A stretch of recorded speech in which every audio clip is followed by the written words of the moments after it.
Hello students, स्वागत है आप सभी का महेंद्राज सीकर के इस ऑनलाइन प्लेटफॉर्म पर। आज की अपनी इस क्लास में अपन कवर करेंगे स्टैटिक जीके का एक टॉपिक, भारत के परमाणु संयंत्र। कि भारत में कितने परमाणु संयंत्र हैं, भारत में परमाणु ऊर्जा की स्थिति क्या है, कि कितने मेगावाट ऊर्जा हमें परमाणु संयंत्रों से मिलती है, इसकी चर्चा अपन करने जा रहे हैं। तो आइए शुरू करते हैं अपने लेक्चर को। सबसे पहले अपन बात करें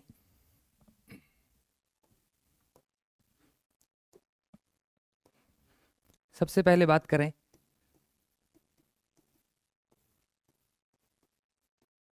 परमाणु ऊर्जा।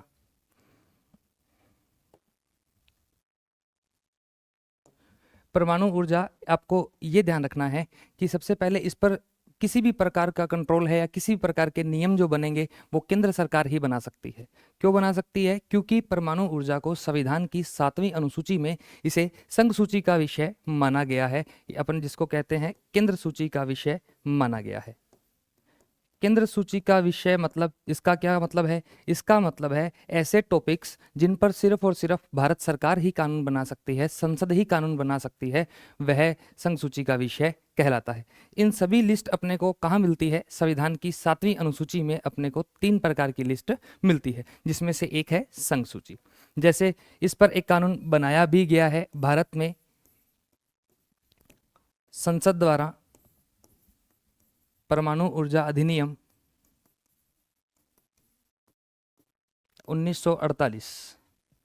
ये कानून बनाया भी गया है, किसके द्वारा? संसद के द्वारा ये कानून बनाया गया है। फिर बात करें परमाणु ऊर्जा के लिए। परमाणु ऊर्जा के लिए हम जो जो अपन कहना एक प्रकार से कि उद्योगों में कच्चे माल की आवश्यकता होती है, उसी प्रकार परमाणु ऊर्जा बनाने के लिए हमें जो रॉ मटेरियल चाहिए, उस रॉ मटेरियल की बात करें तो इसके लिए हमें जरूरत पड़ती है नंबर 1, सबसे पहले तो यूरेनियम की आवश्यकता होती है। यूरेनियम में भी 2 प्रकार के आइसोटोप्स होते हैं, समस्थानिक होते हैं, जैसे यूरेनियम 233, यूरेनियम 235, ये यूज किया जाता है।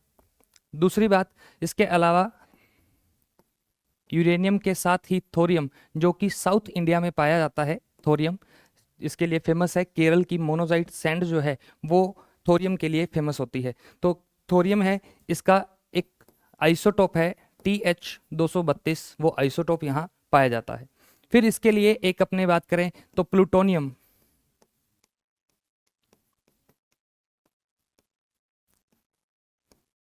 प्लूटोनियम होता है,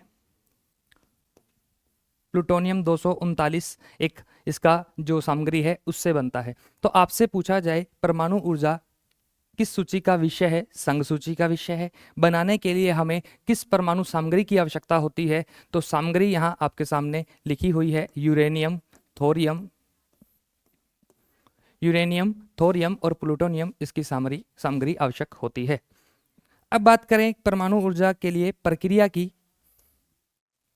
परमाणु ऊर्जा प्रक्रिया की चर्चा करें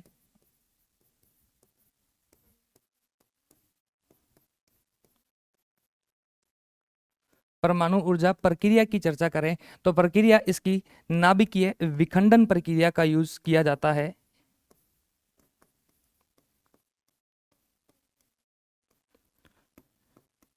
न्यूक्लियर फिजन,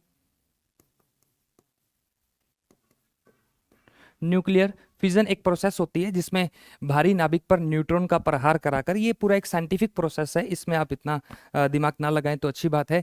कि आपको बस इतना ध्यान रखा जाता है कि परमाणु ऊर्जा निर्माण के लिए किस प्रक्रिया का यूज किया जाता है, तो उस प्रक्रिया की चर्चा करते हैं। तो नाभिकीय विखंडन नाम की एक प्रक्रिया है, वो इसमें यूज ली जाती है। सीधा सीधा पूछा जाएगा आपसे किस सूची का विषय है, सामग्री क्या है और उसकी प्रक्रिया क्या है। ये बेसिक पॉइंट है, अपनी चैप्टर शुरू करेंगे लेकिन इससे पहले आपको ये बेसिक पॉइंट पता होने जरूरी है। क्लियर है? आगे बढ़ते हैं। अब बात करें कि परमाणु ऊर्जा की स्थिति क्या है।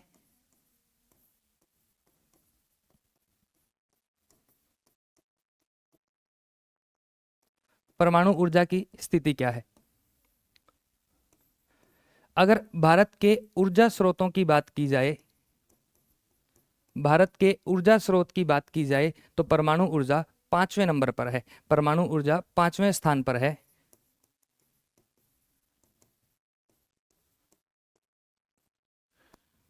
सबसे ज्यादा एनर्जी जो भारत में होती है, जो मिलती है, वह है ऊर्जा स्रोतों में प्रथम स्थान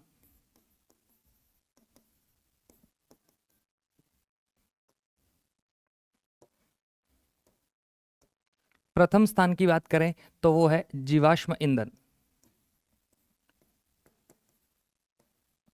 फॉसिल फ्यूल। जीवाश्म ईंधन, फॉसिल फ्यूल से सबसे ज्यादा ऊर्जा हमें मिलती है। इससे लगभग लगभग फिक्स नहीं है इसका, कहीं 46% मिलता है तो कहीं 50% के आसपास आज भी भारत अपनी ऊर्जा आवश्यकता के लिए जीवाश्म ईंधन पर निर्भर है। जीवाश्म ईंधन बोले तो जीवाश्म ईंधन का मतलब होता है कोयला, गैस, ये सब क्या है, जीवाश्म ईंधन होते हैं। इनसे कोयला, गैस और तेल, ये सब जीवाश्म ईंधन है। इन तीनों से भारत में सबसे ज्यादा ऊर्जा बनती है। और परमाणु ऊर्जा में कुल ऊर्जा की बात करें तो कुल भारत में 6780 मेगावाट ऊर्जा का प्रोडक्शन क्या होता है। 6780 मेगावाट ऊर्जा का प्रोडक्शन होता है। 6780 मेगावाट जीवाश्म ईंधन है। क्लियर है?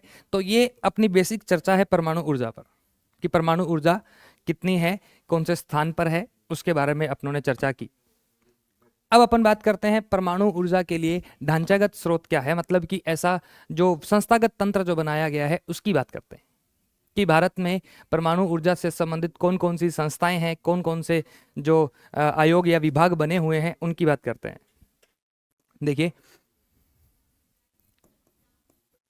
अब अपनी अगली हेडिंग रहेगी परमाणु ऊर्जा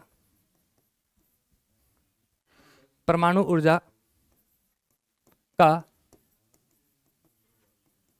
संस्थागत ढांचा। अगली हेडिंग है परमाणु ऊर्जा का संस्थागत ढांचा, मतलब परमाणु ऊर्जा से संबंधित कौन कौन सी संस्थाएं हैं। सबसे पहले बात करें, एक तो भारतीय परमाणु ऊर्जा आयोग,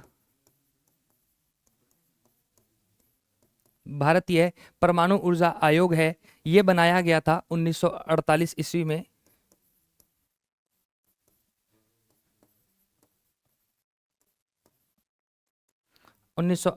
ईस्वी में परमाणु ऊर्जा अध्यक्ष की बात करें, इस आयोग के अध्यक्ष की बात करी जाए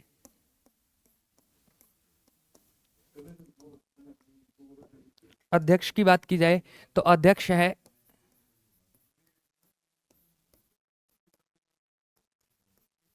अजीत मोहंती। अजीत मोहंती इसके वर्तमान अध्यक्ष हैं। तो एक ये ध्यान रखें, परमाणु ऊर्जा आयोग है, इसका गठन 1948 में किया गया था। वर्तमान जो अध्यक्ष है वो है अजीत मोहंती, इसके वर्तमान अध्यक्ष हैं। दूसरी चर्चा करें अपन कि 2 नंबर पे एक था परमाणु ऊर्जा विभाग। एक आयोग है, एक विभाग है, ध्यान से पढ़ेंगे। परमाणु ऊर्जा आयोग 1948 है, परमाणु ऊर्जा विभाग है उसका गठन 1954 है।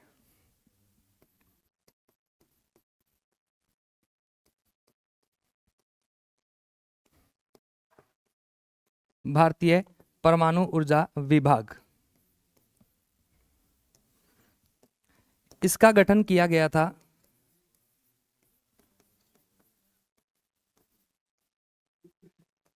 1954 ईस्वी में। इस विभाग की खास बात क्या है? इस विभाग की खास बात है कि ये किसके अंडर में काम करता है?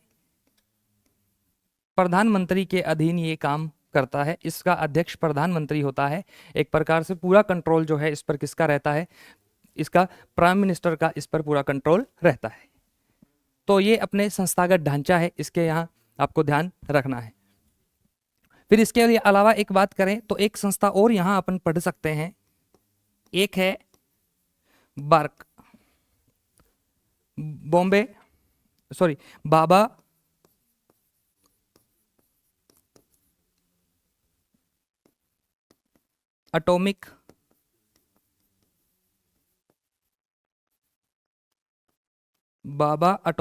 रिसर्च सेंटर, बार्क है, जो कि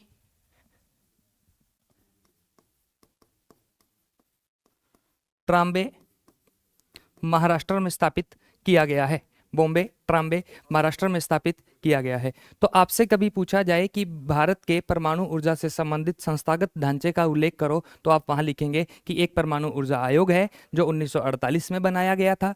फिर आप बताएंगे कि एक विभाग भी बनाया गया है जिसका गठन 1954 में किया गया था। और फिर आप बताएंगे कि एक रिसर्च सेंटर भी बना हुआ है, बार्क नाम से बाबा एटॉमिक रिसर्च सेंटर बना हुआ है, जो ट्राम्बे मुंबई महाराष्ट्र में बना हुआ है। ये आपका यहाँ उल्लेख करना आवश्यक था, तो इसलिए संस्थागत ढांचे का जिक्र अपनों ने किया है। आगे बढ़ते हैं।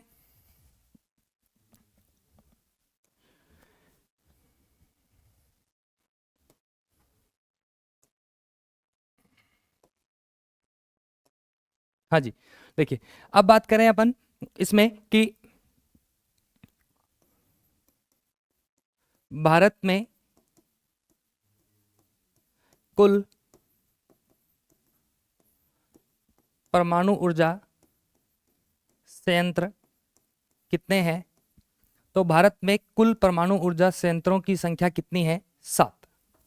भारत में टोटल कितने एटॉमिक प्लांट वर्तमान समय में चल रहे हैं जिनसे हम 6780 मेगावाट एनर्जी जो है हम प्रोड्यूस कर रहे हैं? तो वो कितने प्लांट से आ रही है? 7। अपन इन सभी प्लांट्स को मैपिंग करेंगे। अब देखिए, आप कहेंगे कि हम आपकी ही क्लास क्यों ले, स्टैटिक जीके की खूब सारी क्लासें ऑलरेडी यूट्यूब पर है। इस क्लास की खास बात क्या है, आपको स्टैटिक जीके पूरा मैपिंग करवाई जाएगी, ना कि आपको ये करवाया जाएगा कि आप सीधा रट्टे लगाइए, रट्टे से ही आप वो करेंगे। नहीं, आपको समझाया जाएगा, बाकायदा याद करवाने का प्रयास भी आपको इस क्लास में करवाया जाएगा। तो इसलिए ध्यान रखें कि भारत में कुल परमाणु ऊर्जा संयंत्र कितने हैं? 7। ठीक है, तो इसकी चर्चा करें अपन। इनको अगर देखें अपन मैप में, 7 परमाणु ऊर्जा संयंत्र कहां कहां है? सबसे पहला ऊर्जा संयंत्र लगा था महाराष्ट्र। ये महाराष्ट्र का है, महाराष्ट्र का मैप है। तो यहां लगा था तारापुर। इसके अंदर मैं यहां लिख देता हूं MH मतलब महाराष्ट्र। महाराष्ट्र में लगा था तारापुर। फिर महाराष्ट्र के जस्ट नीचे है कर्नाटक। कर्नाटक में था, कर्नाटक में लगा हुआ है कैगा। कर्नाटक में लगा हुआ है कैगा। फिर गुजरात की तरफ चलते हैं। गुजरात की बात करें तो गुजरात में एक प्लांट है जिसका नाम है काकरापारा। तापी नदी के किनारे है काकरापारा, काकरापारा। राजस्थान की चर्चा करें तो राजस्थान में यहाँ चित्तौड़गढ़ में है, राजस्थान की लोकेशन यहाँ है। राजस्थान में चित्तौड़गढ़ में एक प्लांट लगा हुआ है जिसका नाम है रावत भाटा, और ये है राजस्थान। रावत भाटा।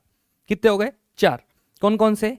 नीचे से शुरू करें, पहले पश्चिमी तरफ की बात करते हैं कि कर्नाटक में है कैगा, महाराष्ट्र में है तारापुर, गुजरात में है काकरापारा, राजस्थान में है रावत भाटा। 4 प्लांट हो गए। अभी बात करें यूपी की तरफ चलते हैं, और यूपी में एक लगा हुआ है जिसका नाम है नरोरा। नरोरा। फिर तमिलनाडु की चर्चा करें, तमिलनाडु में 2 प्लांट लगे हुए हैं। नंबर 1 सबसे पहले कुडनकुल्लम।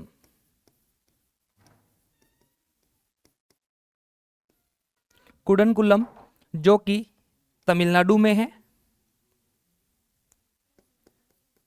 तमिलनाडु में है। फिर एक और लगा हुआ है प्लांट तमिलनाडु में जिसका नाम है कलपक्कम। ये भी कहां है? तमिलनाडु में। सबसे पहले तो इनकी मैपिंग कीजिए कि 7 कौन से हैं, उसके बाद अपन एक एक करके इनकी विशेषताओं का उल्लेख करेंगे कि विशेषताएं क्या हैं, कैसे हैं, उनकी भी चर्चा करेंगे। लेकिन सबसे पहले इनकी मैपिंग बड़ी जरूरी है। तो एक बार मेरे साथ बोलेंगे, प्रोनाउंस करेंगे जहां भी है। जब वीडियो देख रहे हैं तो एक बार प्रोनाउंस अवश्य करेंगे। कि अपन शुरू करते हैं, पश्चिमी भाग से शुरू करते हैं। रावत भाटा, राजस्थान में है रावत भाटा, गुजरात में है काकरापारा, महाराष्ट्र में है तारापुर, कर्नाटक में है कैगा, तमिलनाडु में है कुडनकुल्लम, तमिलनाडु में है कलपक्कम, और यूपी में है नरोरा। अब यहां प्रश्न क्या बनता है कि कुल कितने हैं? 7। फिर ध्यान देने वाली बात क्या है, तमिलनाडु में कितने हैं? 2। भारत का ऐसा राज्य है जिसमें 2 पावर प्लांट है, एटॉमिक पावर प्लांट है। वो कौन से हैं? कुडनकुल्लम और कलपक्कम है, और दोनों के दोनों कहां हैं? तमिलनाडु में है। ठीक है, चर्चा करते हैं आगे। देखिए अब इनमें खास क्या है इसकी चर्चा करते हैं अपन कि सबसे पहली बात तारापुर का उल्लेख करते हैं, तारापुर के बारे में चर्चा करेंगे। तारापुर भारत का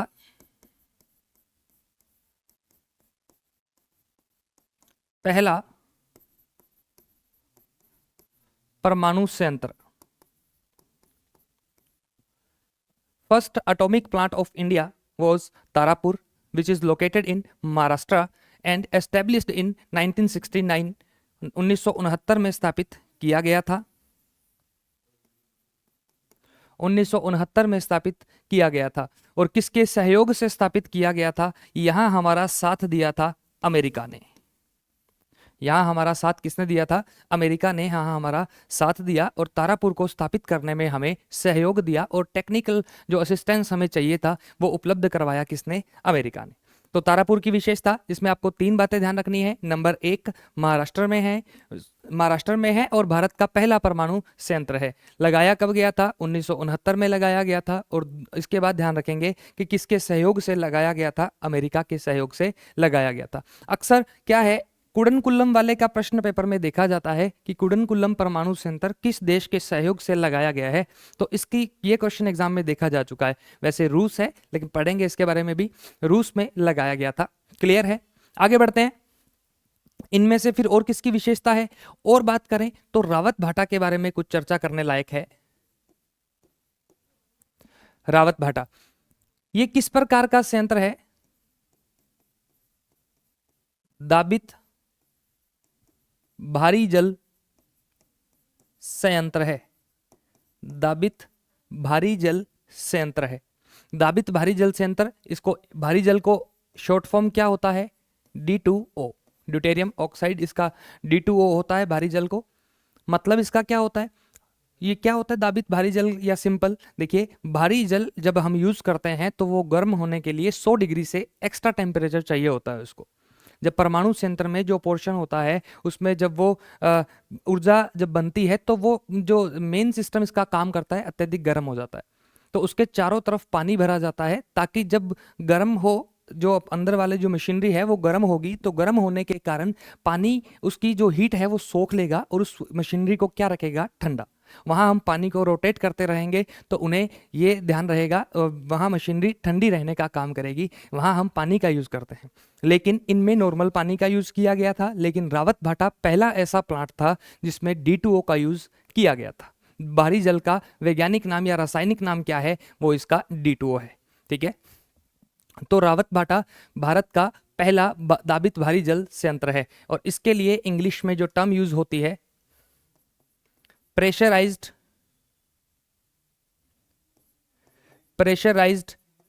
हैवी वाटर रिएक्टर। क्या टर्म यूज होती है? Pressurised heavy water reactor, PHWR short form में इसको लिखा जाता है। तो रावत भाटा भारत का पहला PHWR प्लांट, पहला PHWR है। एक तो ये। दूसरी बात, इससे उत्पादन किस वर्ष शुरू हुआ था? उत्पादन शुरू होता है 1973। उत्पादन शुरू होता है 1973। 1973 में इसमें उत्पादन हुआ। कुल इसकी जो क्षमता है वो है 1180 मेगावाट। राजस्थान वाले रावत भाटा प्लांट से कितनी एनर्जी प्रोड्यूस हो रही है? वो है 1180 मेगावाट। अब रावत भाटा राजस्थान के किस जिले में है? इसकी चर्चा करें तो रावत भाटा राजस्थान के चित्तौड़गढ़ में पड़ता है। और यहां जो पानी इसमें यूज किया जाता है वो कौन सी नदी से आता है? चंबल नदी। चंबल नदी से पानी यहां उपलब्ध करवाया जाता है। चंबल नदी से पानी की सप्लाई, चंबल नदी पर एक बांध बना हुआ है, राणा प्रताप सागर बांध चित्तौड़गढ़ में, वहां से इसे पानी सप्लाई किया जाता है। राणा प्रताप सागर बांध, चंबल नदी, चित्तौड़गढ़ से। फिर और बात करें इसमें चंबल नदी के अलावा और बात करें, इसे बनाने में रावत भाटा, इसे बनाने में हमारा सहयोग करने वाला देश जो था उस देश का नाम था कनाडा। हमें असिस्ट किया था इसमें। इस प्लांट को जब हम लगा रहे थे तो हमने कनाडा को कहा कि हमें सहयोग चाहिए, तो कनाडा ने कहा जी सर, ओके बिल्कुल कोई दिक्कत नहीं है, आपको सहयोग मिल जाएगा। तो कनाडा ने अपना टेक्निकल असिस्टेंस हमें उपलब्ध करवाया था इस प्लांट को स्थापित करने में। देखिए, पावर प्लांट के जो प्रश्न है ना, वो प्रश्नों की प्रकृति क्या रहेगी, इस पर चर्चा भी करनी जरूरी है। यहाँ इस डायग्राम अगर चर्चा की जाए इस डायग्राम से, तो इस डायग्राम में आपको क्या प्रश्न बनेंगे। नंबर 1, कौन सा पावर प्लांट किस राज्य में है। ज्यादातर एग्जाम में मैच करने वाला ऑप्शन आएगा, वहां 7 में से 4 नाम लिखे होंगे, अलग अलग राज्य उनके सामने लिखे होंगे, आपको वहां मैच करना पड़ेगा, पहला प्रकार। दूसरा, अगर वो क्वेश्चन इजी होगा तो सिंपल से वे में पूछ लेगा कि बताइए नरोरा परमाणु ऊर्जा संयंत्र भारत के किस राज्य में है ये। पर इसकी संभावना थोड़ी कम है क्योंकि ये बड़ा इजी क्वेश्चन हो जाएगा, ठीक है। या तो पूछा जाने की संभावना क्या रहेगी कि तारापुर किस देश के सहयोग से और कब लगाया गया, ये पूछा जा सकता है। या रावत भाटा के बारे में पढ़ने लायक चीजें हैं, रावत भाटा से 5-7 प्रश्न बनते हैं, उन पर फोकस किया जा सकता है। वो प्रश्न क्या है आपके सामने लिखे हुए हैं। पहला, PHWR pressurised heavy water reactor, ये है मतलब इसमें मशीनरी में, इस परमाणु संयंत्र में सामान्य जल का इस्तेमाल ना करके भारी जल का इस्तेमाल किया गया, और ऐसा पहली बार किस परमाणु संयंत्र में किया गया, वो है PHWR वाला रावत भाटा, जो कि चित्तौड़गढ़ में है, और किस नदी के किनारे है, चंबल नदी के किनारे है। और इससे कुल मेगावाट कितने मिल रहे हैं, 1180 मेगावाट इससे मिल रहे हैं, और इसमें 1973 में इसे एस्टेब्लिश किया गया था। और किस देश ने असिस्ट किया था, कनाडा ने इसे असिस्ट किया था। आगे बढ़ते हैं, अब बात करें कुडनकुलम, इसकी कुछ विशेषताएं हैं। कुडनकुलम प्लांट बड़ा चर्चा में रहा है, इससे ज्यादातर इससे प्रश्न देखने को मिलते हैं, तो कुडनकुलम प्लांट के बारे में चर्चा करते हैं। पहली बात कि ये भारत का नवीनतम परमाणु ऊर्जा संयंत्र है।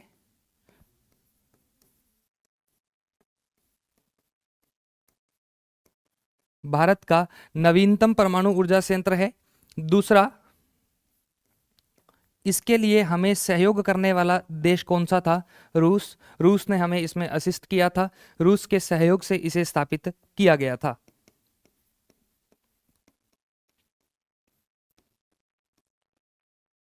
रूस के सहयोग से इसे स्थापित किया गया था। फिर आगे बात करें अपन,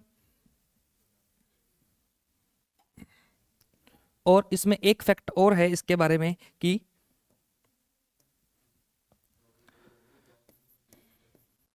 सर्वाधिक ऊर्जा क्षमता वाला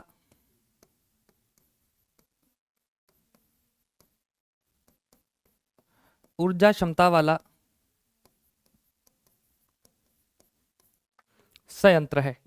सर्वाधिक ऊर्जा क्षमता वाला संयंत्र कौन सा है, ये कुडनकुलम तमिलनाडु है, ठीक है। तो अपन एक बार रिवाइज करें, पहले 7 कौन से हैं, इनकी आपको मैपिंग के थ्रू ही याद रखना है, आपको रट्टे नहीं लगाने हैं। मैप लगाइए, मैप याद कीजिए, इवन पूरा स्टैटिक जीके ही आपको कैसे याद करना है, मैपिंग से याद करना है। हमारी इस सीरीज में आपको जो जीके पढ़ाया जाएगा मैपिंग से ही पढ़ाया जाएगा, जो आपको ज्योग्राफी में भी हेल्प करेगा, आपको ध्यान रहेगा। और ये तो प्रूवन है ना, साइंटिफिकली प्रूवन है कि अपन अगर डायग्राम से पढ़ते हैं तो ज़्यादा अच्छे से पढ़ पाते हैं और लंबे समय तक अपने ज्ञान को स्थिरता प्रदान कर सकते हैं।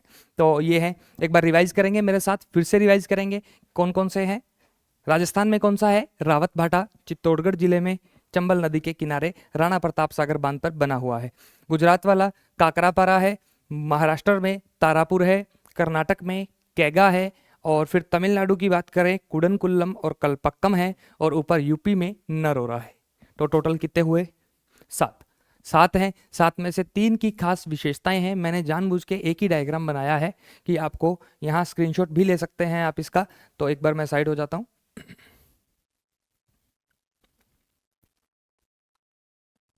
हाँ जी, आगे चर्चा करें, आगे चर्चा करते हैं अपन। अब देखिए, ये तो स्थापित किए गए थे 1969 में।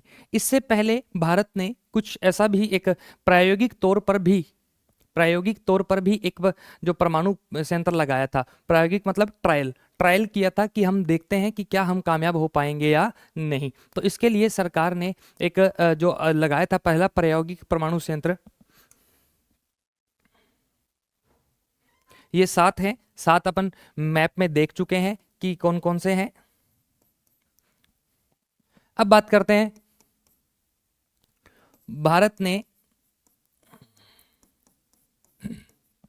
भारत का पहला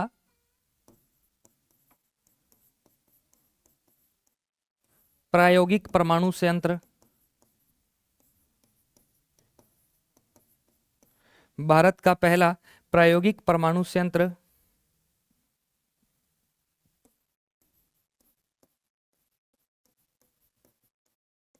अप्सरा,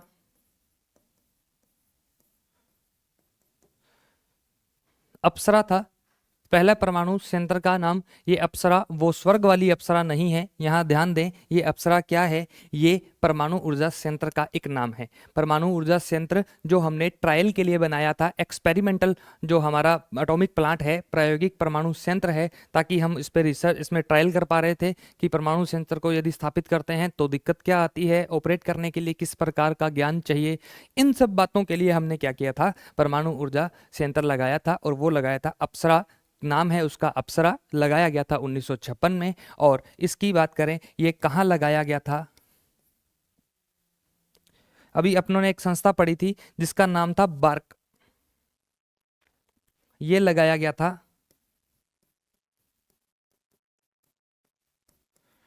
ट्राम्बे, मुंबई। इस संस्था में लगाया गया था, बार्क में लगाया गया था ये 1956 में, अप्सरा नाम का परमाणु संयंत्र। तो ये था अपना परमाणु ऊर्जा संयंत्र।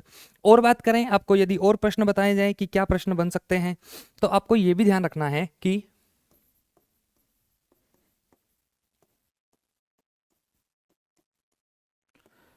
परमाणु ऊर्जा कैसा स्रोत है। एक तो सबसे पहले ध्यान रखेंगे कैसा स्रोत है, अपरंपरागत स्रोत है,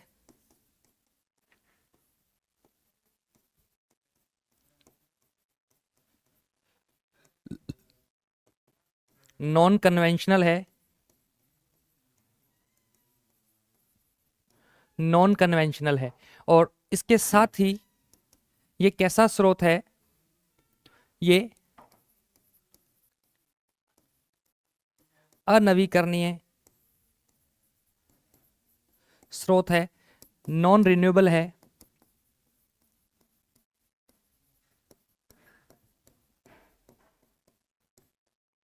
नॉन रिन्यूएबल है। मतलब क्या इसका, अपरंपरागत ऊर्जा स्रोत का मतलब होता है वह ऊर्जा की तकनीक, वह ऊर्जा का स्रोत जो अभी अभी शुरू हुआ है, टाइम के आधार पर ज्यादा पुराना नहीं है, जिसको हम सदियों से यूज करते नहीं आ रहे हैं। जैसे कोयला, वो कन्वेंशनल है, उसका उपयोग हम काफी समय से करते आ रहे हैं। तो उपयोग के आधार पर हमारे ऊर्जा स्रोतों को दो भागों में बांटा जाता है। एक भाग तो कहलाता है परंपरागत कन्वेंशनल, दूसरा भाग कहलाता है अपरंपरागत नॉन कन्वेंशनल। अपरंपरागत का मतलब होता है जिसको ज़्यादा यूज़ करते हुए अधिक समय नहीं हुआ है, वो अपरंपरागत होता है, नॉन कन्वेंशनल होता है। जिसको यूज़ करते हुए काफ़ी समय हो चुका है वो हमारे लिए कैसा स्रोत है, परंपरागत है। कन्वेंशनल है कोयला, गैस, तेल, ये सब क्या है, कोयला, गैस वगैरह जो है वो परंपरागत है। अनवीकरणीय स्रोत ऐसे स्रोत होते हैं, अब देखो उनकी सोर्स के आधार पर, जो हमारा सोर्स है, जैसे कोयला है, कोयले का सोर्स खान है, हमें खनन करना पड़ता है, माइनिंग करनी पड़ती है, तब जाकर हमें कोयला प्राप्त होता है। तो सोर्स के आधार पर बात करें तो सोर्स के आधार पर भी ऊर्जा स्रोतों को दो भागों में बांटा गया है, नवीकरणीय और अनवीकरणीय। नवीकरणीय वो होते हैं जो कभी भविष्य में खत्म ही नहीं होंगे, जैसे सोलर एनर्जी हमारा क्या है, नवीकरणीय है। पवन ऊर्जा नवीकरणीय है। पवन ऊर्जा क्या है, नवीकरणीय, रिन्यूएबल सोर्स है। लेकिन परमाणु ऊर्जा अनवीकरणीय है, जो नॉन रिन्यूएबल है, ये खत्म हो सकता है, समाप्त हो सकता है, इसलिए इसे अनवीकरणीय माना गया है। जो समाप्त नहीं होते वो नवीकरणीय होते हैं, जो समाप्त हो जाते हैं, जिनको, जैसे कोयला कोयला निर्माण की इस प्रोसेस में लगभग हजारों, ये मान लो कि 500,000 साल या कम से कम इतने साल तो कम से कम लग जाते हैं, तब जाके कोयले का निर्माण होता है। तो यदि एक बार कोयला खत्म हुआ तो आने वाली कई पीढ़ियों को कोयला नहीं मिलेगा, तो मतलब वो समाप्त हो जाएगा। तो कोयला कैसा स्रोत है, कोयला अनवीकरणीय स्रोत है। तो ये अनवीकरणीय का उदाहरण है, ये मैंने आपके सामने लिख दिया है, परमाणु ऊर्जा। और बात करें अपने परमाणु ऊर्जा की, तो अब आप याद जब करेंगे इस चैप्टर को, याद करने के लिए आपको क्या करना है, इस चैप्टर में एक सीरीज फॉलो करनी है कि आपको सबसे पहले क्या पढ़ाया गया, उसके बाद कौन से मैप में डाले गए? 7 सेंटर जो है वो मैप में डाले गए। उन मैप में आपको इसमें मैप बता दिया गया है, उसको आपको ध्यान रखना है। ठीक है, तो ये पूरी जानकारी थी इसके बारे में। देखिए एक बार फटाफट से 1 मिनट में रिवाइज करेंगे, फिर लेक्चर को समाप्त करते हैं। देखिए परमाणु ऊर्जा किस सूची का विषय है? किस सूची का विषय है? संघ सूची। संघ सूची का ही दूसरा नाम क्या है? केंद्र सूची। मतलब क्या है इसका? ऐसे ऐसे विषय जिन पर कानून बनाने का अधिकार सिर्फ संसद को हो, और संसद ने कानून बनाया भी, परमाणु ऊर्जा अधिनियम 1948। सामग्री क्या चाहिए हमें परमाणु ऊर्जा के लिए? यूरेनियम चाहिए, थोरियम चाहिए और प्लूटोनियम चाहिए। परमाणु ऊर्जा की प्रक्रिया की बात करें तो कैसी प्रक्रिया है? नाभिकीय विखंडन नाम की एक प्रक्रिया है, वो इसमें यूज की जाती है। स्थिति क्या है परमाणु ऊर्जा के मामले में? भारत परमाणु ऊर्जा प्राप्त करने में हमारी, या फिर ऐसे कहें कि कुल ऊर्जा स्रोत के मामले में हम कौन से परमाणु ऊर्जा कौन से स्थान पर है, तो वो 5वें स्थान पर आती है। और कुल ऊर्जा कितनी है? 6780 6780 मेगावाट कुल ऊर्जा हम प्राप्त से करते हैं। प्रथम स्थान की बात करें कि ऊर्जा स्रोत भारत के जो भी एनर्जी सोर्सेज हैं उनमें पहला स्थान कौन रखता है? तो पहला स्थान रखता है कोयला, मतलब जीवाश्म ईंधन, फॉसिल फ्यूल हम सबसे ज्यादा ऊर्जा प्राप्त करते हैं। 46 अबाउट 50% के आसपास ये आंकड़ा रहता है। आगे देखें, संस्थागत ढांचा 3 है। एक तो आयोग है, एक विभाग है, और एक इसमें आपको बार्क का ध्यान रखना है, रिसर्च सेंटर है, इसका ध्यान रखना है। 3 हमारे यहाँ संस्थागत ढांचे में शामिल किए जाते हैं। फिर अपनों ने पढ़े 7, ये आपको अच्छे से रिवाइज करवा ही चुका हूं मैं, तो इसमें आपको डिटेल भी मेंशन कर दी गई है, जो भी जरूरी डिटेल थी वो आपको मेंशन कर दी गई है। आगे बढ़े, परमाणु ऊर्जा संयंत्र में जो पहला ट्रायल तौर पे हमने जो एक्सपेरिमेंटल एटॉमिक प्लांट जो एस्टेब्लिश किया था वो कहाँ किया था? अप्सरा नाम से बार्क में। बार्क एक संस्थान है, ट्राम्बे में स्थित है। ट्राम्बे एक जगह का नाम है, मुंबई में है, वहाँ ये स्थित है। 1956 में लगाया गया था। परमाणु ऊर्जा की बात करें, अपरंपरागत ऊर्जा स्रोत है और अनवीकरणीय है। इसमें 1-2 पॉइंट और ऐड किए जा सकते हैं, जैसे इसमें 1-2 पॉइंट और ऐड करेंगे अपन कि भारत में परमाणु ऊर्जा का जनक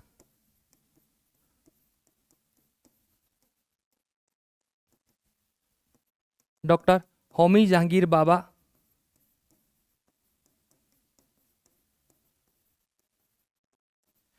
को माना जाता है। इनकी बदौलत ही भारत में परमाणु ऊर्जा कार्यक्रम की शुरुआत हुई थी, इसलिए डॉक्टर होमी जहांगीर बाबा को परमाणु ऊर्जा का जो जनक है माना जाता है।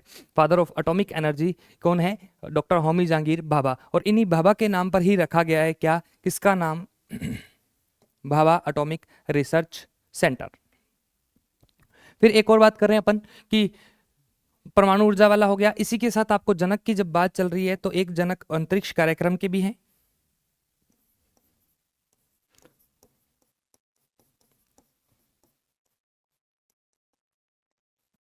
अंतरिक्ष कार्यक्रम के जनक भी हैं, और अंतरिक्ष कार्यक्रम के जो जनक हैं उनका नाम है, उनका नाम है विक्रम साराभाई। ये इसरो के पहले चेयरमैन रहे हैं।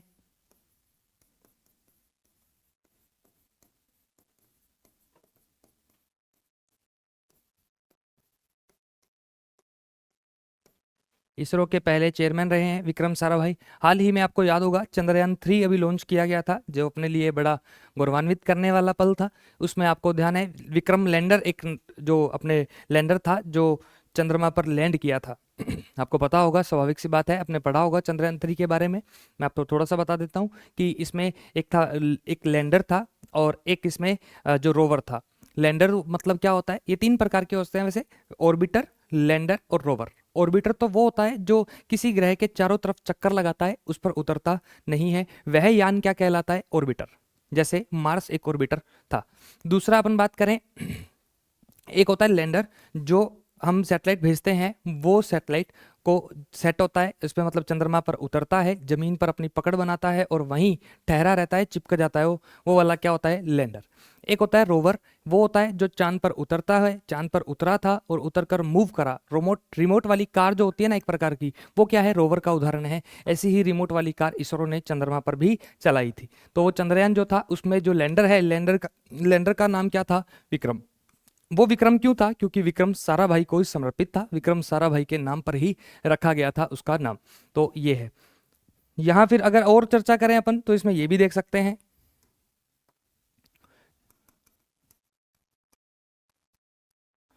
परमाणु ऊर्जा के उपयोग, परमाणु ऊर्जा के उपयोग। अपने को लगता है परमाणु ऊर्जा सिर्फ और सिर्फ एक ही काम आती है, वो है विद्युत, बिजली प्राप्त करने में।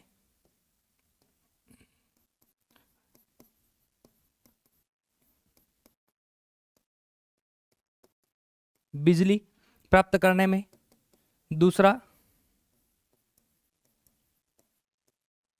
ये स्वास्थ्य क्षेत्र में भी काम की होती है। आप कहेंगे सर परमाणु ऊर्जा संयंत्र स्वास्थ्य क्षेत्र में काम आ रहा है? जी बिल्कुल काम आ रहा है स्वास्थ्य क्षेत्र में। कैसे? इसमें हम रेडियो आइसोटोप्स का उत्पादन करते हैं, जिसे अपन हिंदी में कहते हैं समस्थानिक, समस्थानिक का यूज करते हैं। और ये समस्थानिक काम क्या करते हैं? जैसे आयोडीन का एक समस्थानिक होता है 131, आयोडीन 131, ये कैंसर में यूज आता है, कैंसर के इलाज में यूज किया जाता है इसका।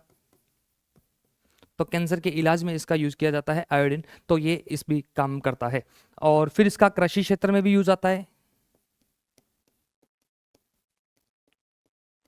फसलों की किस्मों का विकास करने में,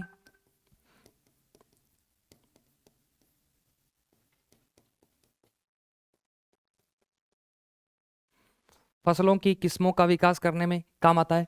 तो ध्यान रखें, आपको यहाँ मैंने क्लियर कर दिया कि बिजली, विद्युत उत्पादन, बिजली बनाने में, स्वास्थ्य क्षेत्र में समस्थानिक आयोडीन 131 यूज करने में, कैंसर इलाज में, और कृषि फसलों की, विविध फसलों को यूज करने में। तो ये इसके उपयोग है। ऐसा कुछ भी नहीं बचा जो मैंने आपको इस लेक्चर में नहीं बताया है। परमाणु ऊर्जा से संबंधित सभी जो फैक्ट हैं उनको कवर कर दिया गया है। ये इसके बेसिक हैं, इसको आपको पढ़ना ही पड़ेगा सबसे पहले। और सबसे ज़्यादा प्रश्न जो देखे गए हैं वो इन्हीं टॉपिक में से देखे गए हैं। ये लेक्चर, ये पीपीटी पूरी की पूरी आपकी प्रीवियस ईयर क्वेश्चन पर आधारित है। आपको देखने को मिलेंगे इसमें खूब सारे प्रश्न, और इनको ध्यान में रखकर ही इसमें एक एक चीज़ को एक्सप्लेन किया गया है। हमें अतिरिक्त नहीं पढ़ना, हमें अच्छा पढ़ना है, हमें जो क्वालिटी वाला या कहें कि एग्जाम के पॉइंट ऑफ व्यू से इंपॉर्टेंट है वही पढ़ना है। इसलिए इस पीपीटी में बिल्कुल साधारण तरीके से, सिंपल तरीके से आपको एक्सप्लेन किया गया है। तो उम्मीद है कि आपको ये लेक्चर पसंद आया होगा। यदि आपको ये लेक्चर अच्छा लगा तो लाइक, शेयर, सब्सक्राइब अवश्य करें। तो इससे हमें भी मोटिवेशन मिले कि हाँ, हम भी अपना काम अच्छे से कर रहे हैं और आगे ही इस प्रकार के वीडियो आपके लिए लेकर आए। तो मेरा एक प्रयास था स्टैटिक जीके विद मैपिंग करवाने का आपको, तो जो मैंने करवाया है। बाकी मिलते हैं अपन अगली लेक्चर में, अगली क्लास में। धन्यवाद।